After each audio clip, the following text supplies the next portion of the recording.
nanti saya bantu ya untuk pendaftarannya. Nanti Bapak bisa isi formulir terlebih dahulu.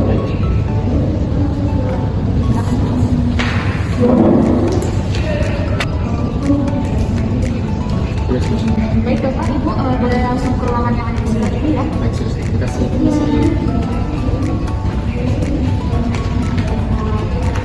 Selamat pagi, sus.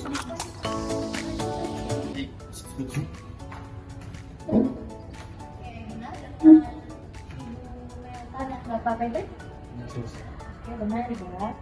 Saya mau pastiin dulu karena adiknya namanya itu Sakila 29 menit 2024. Oke benar ya. Oh ya Islam ini perempuan kan? Nah, ini udah pemeriksaan yang keberapa ini? Di tangannya. Oh ini yang pertama. Yang pertama ya. Kenapa dilakukan pemeriksaan Ibu? Apakah adanya ada keluhan sebelumnya? Apakah dia ada gerakan atau mungkin dia nggak bisa menyusui? Ini sih belakangan ini bayinya itu saat untuk disusui itu dia nggak mau disusui. Kenalan adanya nggak mau menyusui ya? Selama 2 minggu belakangan ini juga, apakah Ibu ada mengkonsumsi makanan yang tinggi alkohol atau makanan cepat saji? Enggak sih, soalnya saya lagi mengkonsumsi sayur sama buah-buahan. Terus kalau cara menyusuinya juga udah benar kayak yang diajarin sama orang tua. Oke, berarti Ibu makanannya yang sehat semua ya? Saya mau tanya Ibu, waktu Ibu hamil, apakah Ibu ada mengalami tekanan darah tinggi atau ada infeksi? Iya, saya sempat mengalami tekanan darah tinggi, tapi tidak ada infeksi sama diabetes. Oh, nggak ada ya, berarti cuma tekanan darah tinggi aja ya Ibu. Kalau untuk persalinannya sendiri itu apakah normal atau biasa? Normal sus. Normal ya?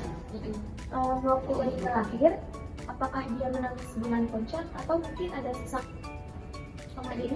Kalau pas lahir kemarin ada sesak juga, terus nggak mau menangis kan, terus dibantu sama susternya. Berarti sama pusat penjaganya dibantu buat pasien kemarin ya? Iya. Berat badan adanya sendiri berapa Ibu waktu baru lahir? 2,8 kilo ya waktu baru lahir. Iya. Oke Bu, saya mau tanya, apakah adiknya udah ada melakukan imunisasi?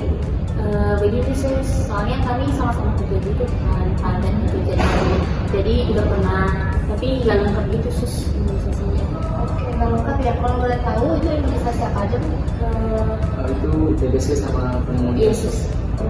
Udah imunisasi TBC dan pneumonia ya. Apakah setelah adiknya di imunisasi kemarin dia ada menunjukkan tanda-tanda alergi gitu? Nggak ada ya? Tidak ada sih sus, selama ini baik-baik aja. Berarti aman-aman aja ya masa setelah imunisasi. Oke Ibu, makasih ya atas informasinya. Ini semua sudah saya catat. Nanti kalau butuh pemeriksaan tambahan, kita gunakan data-data yang ada di sini tadi. Ibu sebelumnya apakah ada yang ditanyakan? Aku mau nanya sus, ya bayinya kan kemarin di 2 bulan itu, bayinya kayak udah mulai senyum-senyum gitu, terus mulai angkat-angkat kepala, apakah itu normal sih? Soalnya saya khawatir gitu. Jadi di umur 2 bulan adiknya udah mulai angkat-angkat kepala ya. Dan kalau di umuran 2 bulan itu termasuk normal Bu.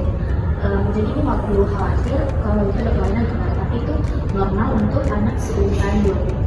Oke, baik sus. Ada yang ditanyakan lagi nggak Bu? Tidak ada sus. Oke, karena tidak ada, periksaan ini sudah selesai. Nanti Ibu aku boleh keluar terus masuk ke ruangan pemeriksaan riwayat penyakit. Oke sus. Makasih ya. Ya, sebentar Bu. Makasih, sus. Makasih,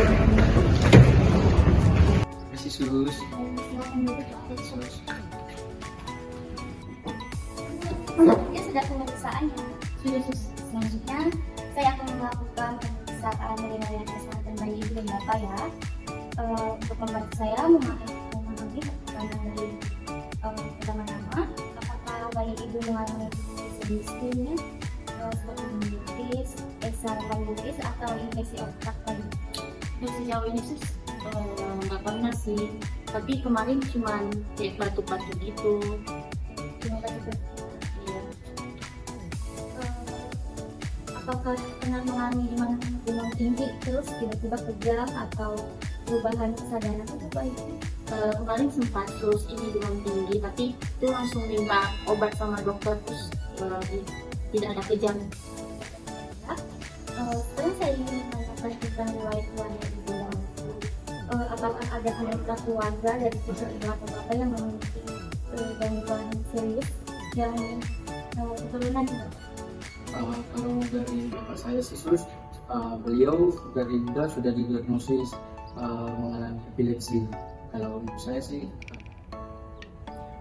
Selanjutnya, apakah ada hal yang ingin ibu bapak sampaikan mengenai kesehatan bayi ibu? tidak ada sus, tapi kami khawatir mengenai riwayat penyakit dari bapak saya, apakah itu akan berpengaruh pada anak kami sus. Tentu itu wajar ya Bu kalau khawatir.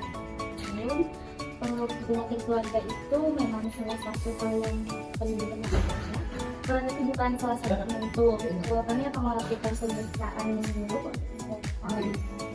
Jika ada hal yang perlu dikhawatirkan, kami akan memberitahu bahwa ada yang Kalau tidak ada, ya. Kalau untuk mengalami penyakit bahkan apakah dari dokter Sekarang tidak ada solusi obat. selanjutnya kita akan melakukan pemeriksaan fisik pada anak dan pada ibu ya. Baik, ya pemeriksaan pertama yang akan saya lakukan adalah mengecek suhu bayi, lalu mengecek denyut jantung dan frekuensi pernapasan bayinya.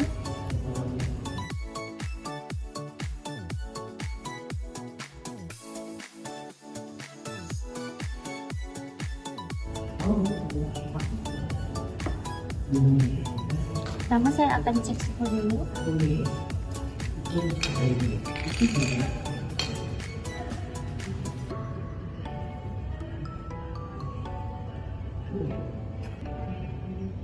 Suhu bayi pada 36,7 itu normal ya.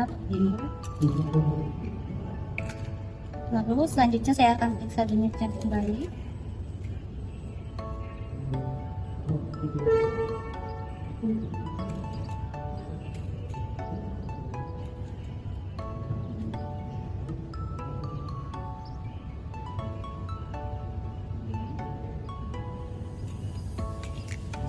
Denyut jantung bayi bapak ibu juga normal, lalu frekuensi pernapasannya juga pada 30 kali per menit ya.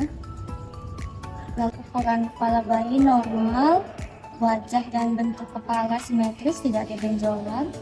Lalu kontannya bayi, tegangannya normal, tidak ada penekanan. Lalu pada sutura bayi juga tidak ada terjadi pembesaran. Lalu pada mata, hidung dan mulut bayi tidak ada kelainan.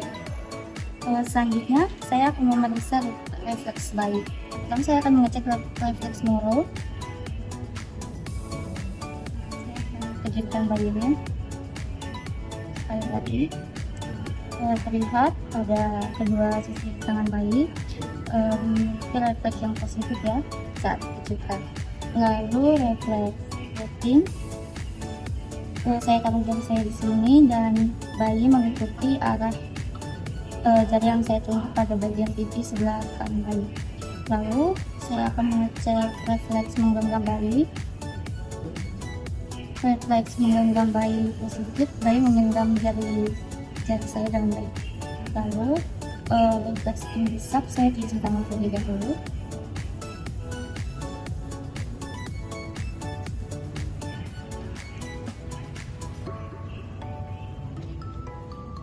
Menghisap, saya akan taruh jempol saya di bayi. Refleks menghisap bayi positif. Lalu untuk gerakan mata bayi tadi saat diting juga menengok, jadi refleks mata bayi normal, dan untuk respon terhadap suara juga baik. Baik, selanjutnya saya akan mengecek respon sensor bayi, yaitu respon terhadap nyeri. Saya akan menjepit bagian tubuh bayi. Baik, ada respon terhadap nyeri ketika bayi dicubit, contohnya menangis. Lalu saya Respon bayi terhadap sentuhan juga sangat responsif ketika saya melakukan sentuhan terhadap tubuh bayi. Baik Ibu, pemeriksaan fisiknya sudah selesai dan seluruh hasilnya baik. Untuk keluhan Ibu yang kesulitan menyusui itu nanti saya sampaikan ke dokter ya. Kajian ini juga akan saya sarankan dan akan dilanjutkan lebih lanjut. Apakah Bapak Ibu ada pertanyaan lagi? Tidak ada sus. Baik. Jika ada pertanyaan atau yang lain, Bapak Ibu bisa kembali dan bertanya ke sini. Sus, makasih ya. Terima kasih. Ini Pak sus. Kajian neurologis pada bayi merupakan langkah penting dalam mendeteksi masalah perkembangan dan kesehatan secara dini. Salah satu aspek yang harus diperhatikan selama pengkajian adalah riwayat kesehatan keluarga yang dapat memberikan informasi terhadap mengenai potensi resiko gangguan neurologis pada anak. Kemudian, hasil pengkajian, dalam pengkajian yang dilakukan, terungkap bahwa kakek dari pihak ayah memiliki riwayat epilepsi. Pengetahuan ini sangat penting karena studi menunjukkan bahwa adanya riwayat gangguan neurologis dalam keluarga dapat meningkatkan kemungkinan terjadinya gangguan serupa pada generasi berikutnya, menurut Sari dan Widyasturi 2021. Meskipun demikian, perawat juga menekankan kepada orang tua bahwa riwayat keluarga bukanlah satu-satunya faktor penentu kesehatan neurologis anak, melainkan juga dipengaruhi oleh faktor lingkungan dan perkembangan. Kemudian kita akan masuk ke dalam intervensi rencana dan tindak lanjut. Jadi sebagai langkah tindak lanjut, perawat perlu menjelaskan kepada orang tua bahwa akan ada dilakukan pemeriksaan menyeluruh untuk menilai perkembangan bayi. Hal ini bertujuan supaya memberikan informasi yang akurat dan menenangkan bagi orang tua bayi, serta mereka dapat mengetahui kondisi dari anak mereka. Juga dengan dilakukan pengkajian ini, diharapkan dapat diketahui secara dini penyakit ataupun potensi masalah kesehatan, sehingga intervensi yang tepat dapat dilakukan jika diperlukan. Oke, kita masuk dalam hasil pengkajian.